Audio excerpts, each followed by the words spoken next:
Hello friends, welcome to Bujji vlogs. ఇవాళ morning చాలా దాహమైంది. Bottle చూస్తే ఖాళీ.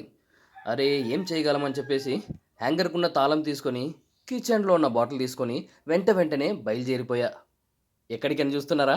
వాటర్ తేవడానికండి. ఎందుకంటే మనం లేచేది లేటు. అందులోనూ ఇది ఎండాకాలం. ఎండాకాలంలో దాహం, ఈ చల్లగా తాగాలనే క్రేవింగ్ ఎలా ఉంటుందో అందరికీ తెలిసిందేగా. అక్కడికెళ్ళాక తెలిసింది అక్కడ చాలా పెద్ద లైన్ ఉందని. ఏం చేస్తాం? అక్కడే వెయిట్ చేసి ఒక బాటిల్ తీసుకొనొచ్చేసా. ఎందుకంటే ఈ ఎండాకాలంలో వాటర్ లేకపోతే అస్సలు ఉండలేం. అందుకని వాటర్ తీసుకొని వచ్చిన తర్వాత నాకు తెలిసిందేంటంటే, అప్పటికే లేట్ అయిపోయిందని. బాటిల్‌ని తీసుకొనొచ్చి తన ప్లేస్‌లో తనని పెట్టేసి, బాటిల్ క్యాప్ సరిగ్గా ఉందో లేదో చెక్ చేసుకొని, వెంటనే వెళ్ళి వాష్‌రూమ్‌లో వాటర్ వస్తుందో లేదో చెక్ చేసుకున్నాను. ఎందుకంటే ఆఫీస్‌కి వెళ్ళే వాళ్ళకి స్నానం ముఖ్యం బిగులు.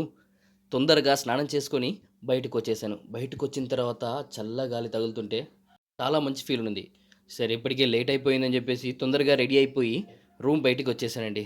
తాళం వేసేసి తొందరగా తాళం వేసేసి ఈ తొందరలో టిఫిన్ చేయడం మర్చిపోయా ఫ్రెండ్స్.